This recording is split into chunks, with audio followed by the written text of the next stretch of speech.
Less than 24 hours ago, I went to Andrew Huberman's Brain Body Contract live lecture in Toronto, one of two he's doing this year, and he shared some new information with us that blew my mind. I'm excited to share it with you today, how to learn more optimally, how to get unstuck in life, amazing lessons on how to be more creative. Let's dive in.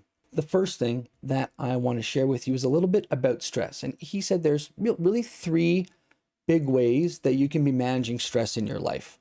And the first thing he said is this physiological sigh. Now, you may have heard this before if you have seen his podcast, but he talks about this thing where you inhale twice, once to get air in, second to get as much extra air in as you can, and then have a long exhalation. And he says this works really, really well because when you breathe in, you're bringing air into your lungs, and the alveoli, which are essentially going to diffuse oxygen and carbon dioxide in and out of your lungs, oxygen so you can have healthy cells and healthy body, and getting rid of carbon dioxide because it can be toxic for you. He says when you take that second physiological inhale that looks like this, or sounds like that for you who are listening at home, and then you breathe it all out, the double inhale, exhale, he says that you actually get more air to the alveoli, to the bottom parts of your lungs, and it really diffuses oxygen in there. And that actually allows you to really de-stress, especially with that long exhale, right? And we know the opposite is true if you have a lot of short exhales with long inhales. It actually raises your physiological stress, and it actually helps you focus and helps you get excited and ready to do whatever tasks you're going to do. And so it kind of makes sense that the opposite would help you relax. That's the first thing he shared. The second thing he shared was that it's really helpful and impactful for you to raise your default stress threshold in your life. And he says there's really only one really great way to do that, and that's going to be doing hard things that you don't enjoy.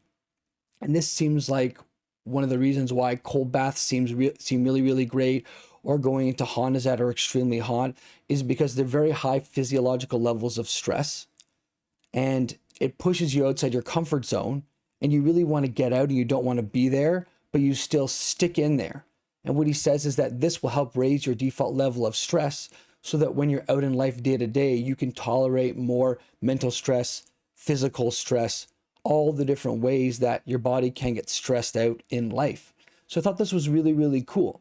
And it gives you an opportunity not just to now have a way to release stress to this double inhale, long exhale, but also a way to just increase your threshold. So for whatever reason you get caught up in the moment, you can still deal with that stress a lot better. I just thought that was absolutely wild. And the last thing he said here was that a great night's sleep is like the master reset for stress. He said you can, and this was mind-blowing, guys. He said you can almost be as stressed as you want to during the day, but if you can get home at nighttime, fall asleep quickly, and get adequate rest, you can wake up the next day and be just fine. He says it's actually likely even good for you to have stress throughout your day, to be stressed out, and as long as you can sleep it off and feel great the next day, you're good. So I thought that was really interesting because I always thought that if you lived and led a high-stress lifestyle all the time, that was going to be bad for you, irregardless of how much sleep you got. But seems like through the research that Huberman's done, he's saying that no, you can be as stressed as you want during the day. As long as you get a good sleep at nighttime, you can fall asleep quickly. It was really, really cool stuff. So the second thing that he was lecturing on, this kind of 4 or 5 parts here, was how to improve learning in adults. And this is talking about really neuroplasticity, right? Is that the neurons in your brain, they fire in different ways, in different patterns. And that's how we learn what we learn and how we think. And he says that, between the ages of 0 to 25, we have a lot of the necessary neurotransmitters and chemicals running through our brain all the time that allow us to learn quickly and well. It's why we learn so easily as we're younger. And then as we get older, up to the age of 25, learning becomes slower and harder and harder. But he said that there are some ways that you can actually improve neuroplasticity in adults, and he actually gave the formula for doing that. So he said you need really 2 things. One, you need a high attention state. There's a high level of excitability in the body. And that can look like you're just really, really excited about the material learning and you're really, really keen on it. So think about if there's a topic that you're really passionate about and you've traveled, let's say halfway across the country to go to a seminar for that weekend, and you're around like-minded people and it's just exciting for you and you're like really into it the entire time. That's a more of a high level excitement state, and that's going to help you learn. He also says that if you're also stressed and you're a little nervous or anxious while you're doing whatever you're doing, that high stress state will also help you learn. So you have to have some level of excitability in the system. And the other thing on top of that you need outside of just high excitability is also to have some friction and frustration in whatever it is that you're learning. So the learning actually has to be somewhat hard. It doesn't have to be like I'm in the panic zone and I shut down and I'm anxious and I just want to pull myself away from the world. That's not what we're trying to get to, but there's got to be the sweet spot where you're trying new things.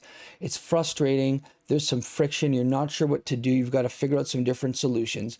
And it seems like this friction state where you're failing some and there's some frustration coupled with that high attention state, high excitement state, is really what's going to create the optimal learning environment for human beings, to especially adults, to have that neuroplasticity to learn new things.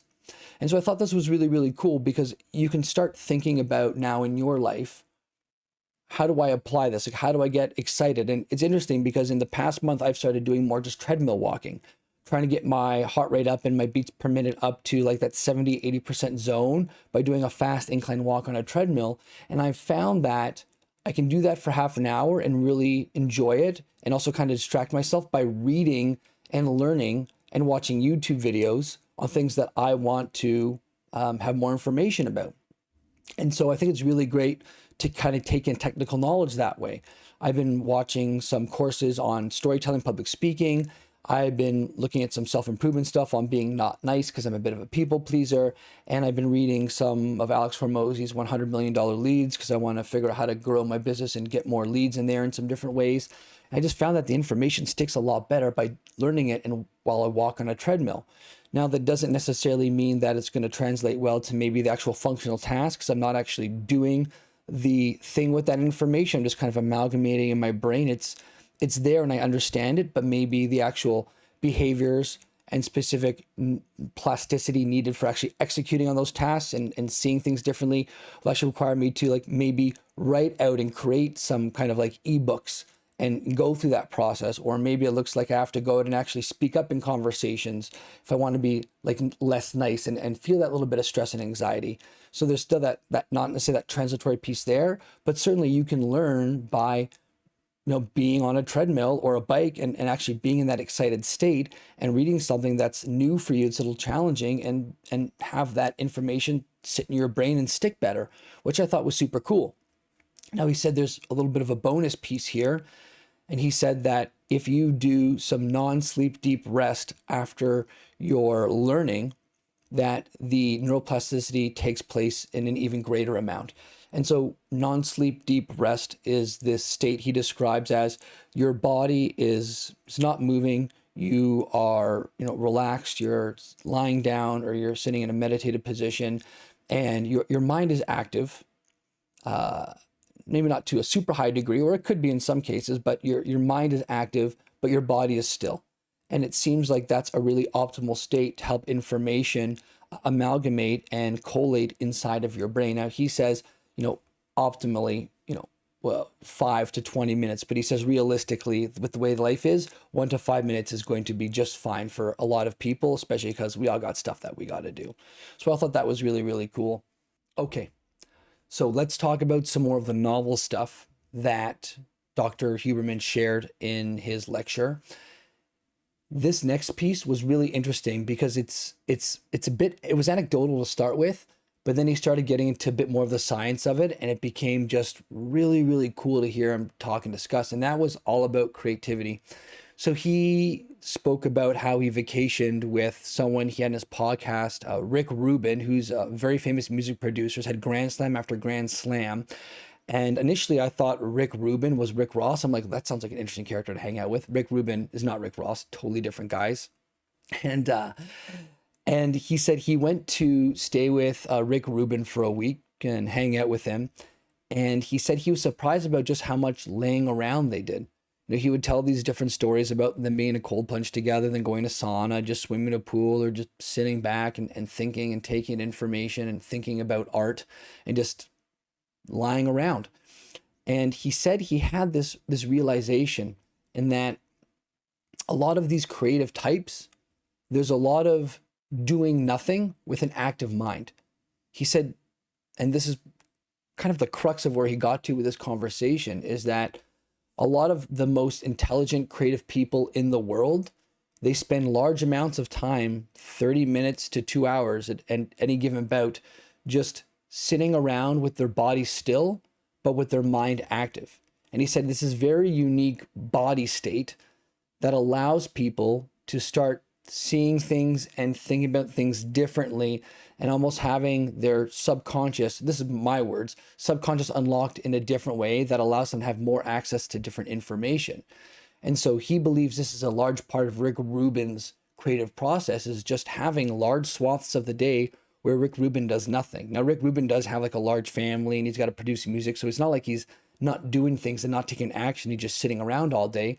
But he says that Rick definitely makes time every day just to sit around and do nothing and just think, which is really, really interesting. For me, one of the things that I was thinking about is how Thomas Edison would almost like sleep, and he'd have a ball in his hand. And just as he was about to fall asleep, the ball would fall out of his hand because he was about to just go totally relaxed. The ball hitting the ground would wake him up. And then he said he would start getting to work. He'd have all these different ideas that he didn't have before. So it seems like there is some historical continuity to this idea of having an active mind, but not having an active body, which I thought was super, super cool. And so one of the things that I kind of took from this, and I think Andrew said in a different way, is that there seems like there's this interesting relationship between taking time to not do anything and think about things, which seems like it could be unproductive work, but then getting those gems of information that help you get unstuck or help you move forward, help you overcome that problem that you had, or have, I should say, that then allow you to take new different actions to exponentially move yourself forward in your life. I just thought that was pretty cool. So that was this whole piece on creativity, is that creatives spend a lot of time doing nothing and just thinking with a very, very still body. So give that a shot if you are in the creative field, or if you are brainstorming, or if you are trying to move something forward and you're just not quite sure what to do just yet. That brings us to, oh, this is a fun one. This is a fun one, everybody. So this last one was really, really fun. And it was his story about cuttlefish. And Andrew opened the lecture talking about how he loved going to like the pet store and collecting data, and he still loves aquariums and fish. It's a big thing he's passionate about. He just sets up aquariums in his day-to-day life. Very fascinating guy. And he was talking about how they started doing studies on cuttlefish because he had heard in I think it was an NPR podcast, that cuttlefish, these kind of like protein sac creatures, they kind of look a little bit like octopus with these like wave-like bodies, but they have these eyes, and the eyes can translocate around the body. And at rest, they kind of just look out to the sides, and they take a panoramic view of the world just to be safe and make sure they're healthy, and they don't have to get eaten by anything. And then when they want to mate or when they want to eat, they have kind of like this laser focus where the eyes translocate to the object that's in front of them, and then they go after it. And Andrew Huberman essentially discussed how when we are at rest, we have this kind of panoramic view. It's a low stress state, low arousal, and we're just kind of taking in the world. And then when we hyper focus on something and we stare at it, it actually brings us into a higher state of arousal and gets our body ready to take action, to be more motivated and to be more focused. And he used the cuttlefish as an example to describe these different states. So he said something else interesting happened, and they set up this cuttlefish lab. I think they had around 40 cuttlefish in there, and the cuttlefish were used to him and his doctorate graduate student, I believe that's who it was, going in and out of the lab, and so they could always see them. And then one day they brought in, I think it was a reporter, And there's this essentially new face in the lab. So when they got in the lab, they couldn't see the cuttlefish. And then they realized this really crazy thing is that the cuttlefish had one eye looking back behind them at their surroundings and another eye on the three people in the room. And as the three people in the room, Andrew Huberman, the reporter, and his graduate student would go from one end of the lab to the other, one eye would follow them and the other one would stay back behind them. And what they realized in this moment, it's so cool. What they realized in this moment is that the cuttlefish was camouflaging itself and using the one eye looking backwards to take a look at the surroundings behind it. And then it was using the other eye to predict what the three people in the room would see. And it was camouflaging itself based on that information, which is wild because Andrew Huberman said this might be one of the first times and correct me if, and listen, someone else might correct me down the line, but I believe this is what he was saying in the lecture. Andrew Huberman was saying that the cuttlefish were essentially taking a look at the humans in the room, predicting what the human beings were seeing, taking the information from behind them about what was there and camouflaging themselves so that they could be safe and not be attacked, which is wild because up until this point, it was believed that human beings were the only ones that had theory of mind, the only beings that were able to put themselves in somebody else's shoes and try to think like that person and figure out how they were feeling, what they were thinking, and using their situational awareness of that other person to try to modulate their own ways of thinking and their own actions in that situation, whatever that might be. And so he said this was a really, really wild new thought that other creatures could do this. And the whole reason he was sharing this wild story is because he realized a little bit later on that if somebody is stuck, one of the things that they could do would be to be like the cuttlefish, have one eye on the past and one eye on the future to help them solve their problems. And this is what he suggested. He said that one eye on the past, you want to go to early childhood memories. I think he said sometime before the age of 7. Think of things that made you really excited, that brought you lots of joy, lots of happiness, and use those things that are intrinsically exciting and joyful to you to help you figure out how to move past the problem that's in front of you. How do we take that information that's so true in the core of ourselves that's back here from our memories and bring it forward into our current day-to-day problems where we're stuck and have that be a way to help us find solutions to move forward? I just thought that was super, super cool.